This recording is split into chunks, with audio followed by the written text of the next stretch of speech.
కొద్దిగా ఏ గ్రామం ఇస్తే ఆ మండల నాయకులు ఆ గ్రామంలో ఉండాలి.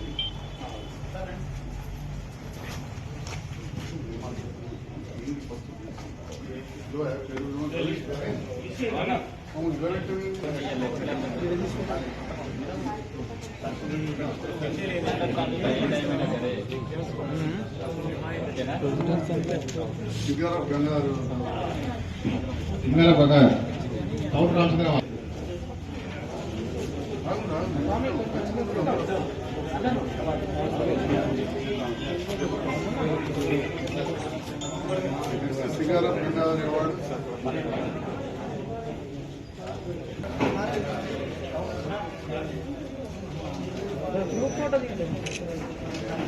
వాళ్ళు ఉన్నది ఫోటో తీసినా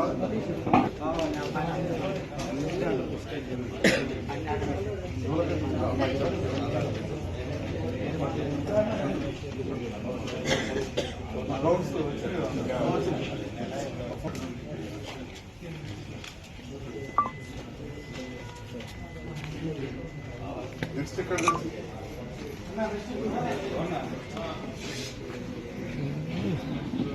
నెక్స్ట్ దీపుడు కూడా అన్న సుధనారాయణ రమేష్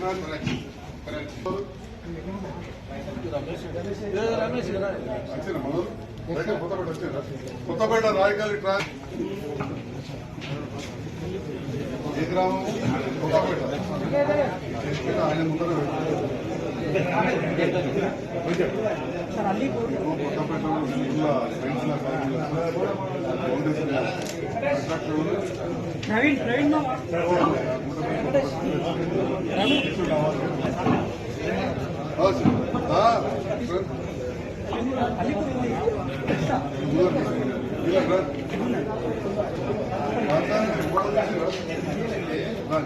పేపర్ రాదు ఒకసారి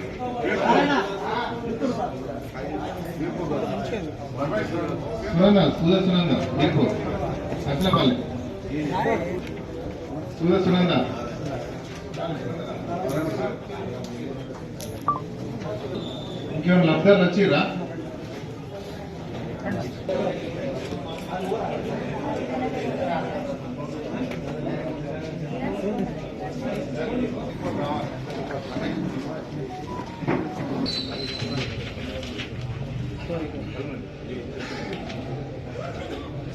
జగిత్యాల నియోజకవర్గానికి సంబంధించి 8 మంది వివిధ కారణాల వల్ల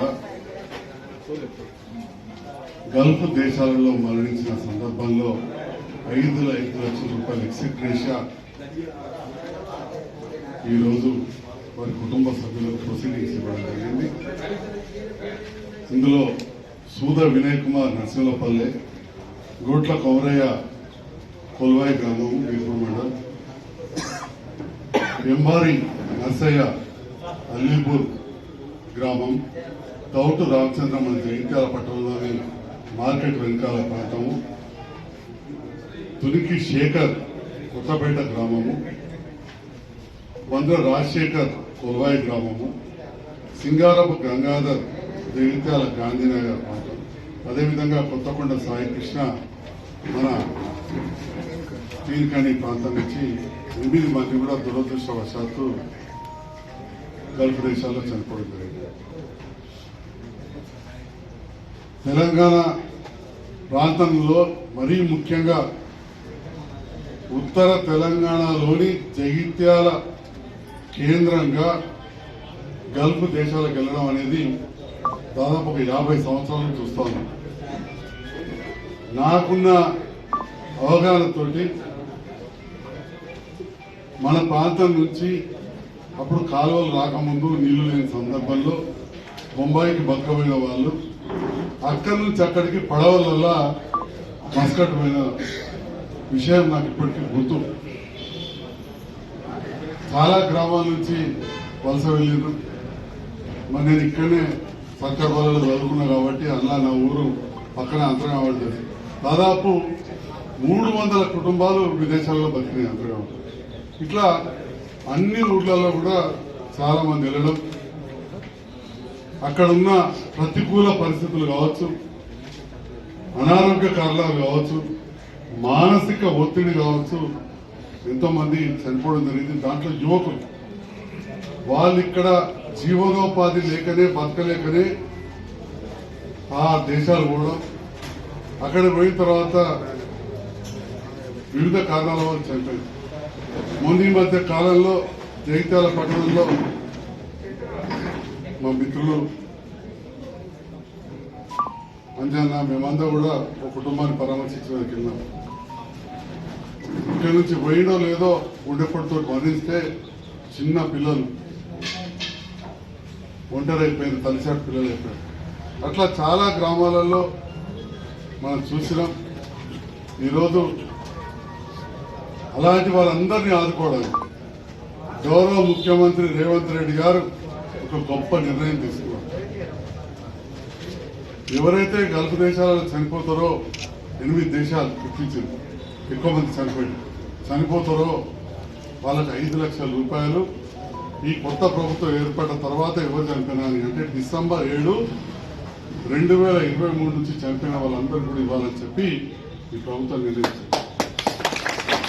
నిర్ణయించడమే కాదు, మన సెప్టెంబర్ 17 నాడు తెలంగాణ రాష్ట్ర అవతరణ దినోత్సవం నాడు ఈ జీవో కూడా ఇష్యూ చేసి రిట్రాస్పెక్టివ్ గా అంటే 23 చనిపోయిన వాళ్ళందరూ కూడా ఇవాళ చెక్కులు ఇవ్వడం, 40 లక్షల రూపాయలు జగిత్యాలలో మనం ఇస్తాము.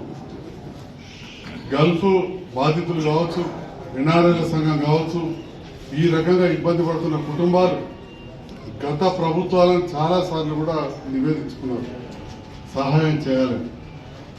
కొన్నిసార్లు నాకున్న అవగాహనతోటి ధర్మాజ్పేటలో ఒక లంబాడి కులస్తుడు చనిపోతే కొంత ముఖ్యమంత్రి సాధించే 1,50,000, కొత్తపేటలో ఒక దళితుడు చనిపోతే 1,00,000 రూపాయలు స్పెషల్ గ్రాంట్ కింద తెచ్చించాం. కానీ ఈ రకంగా విదేశాల్లో చనిపోయిన వాళ్లకు ఎన్నడూ కూడా లేదు.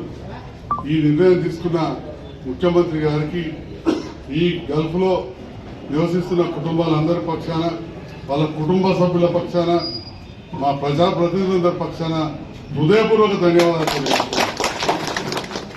చాలా మంది మాట్లాడుతూ ఉంటారు, రేవంత్ రెడ్డి గారు వచ్చిండ్రు, ఏడాది అయింది, ఏమైంది అంటే ఏమైంది అనేది ప్రతిరోజు మనం పనులు చేస్తూ ఉంటే చూస్తూ ఉన్నాం.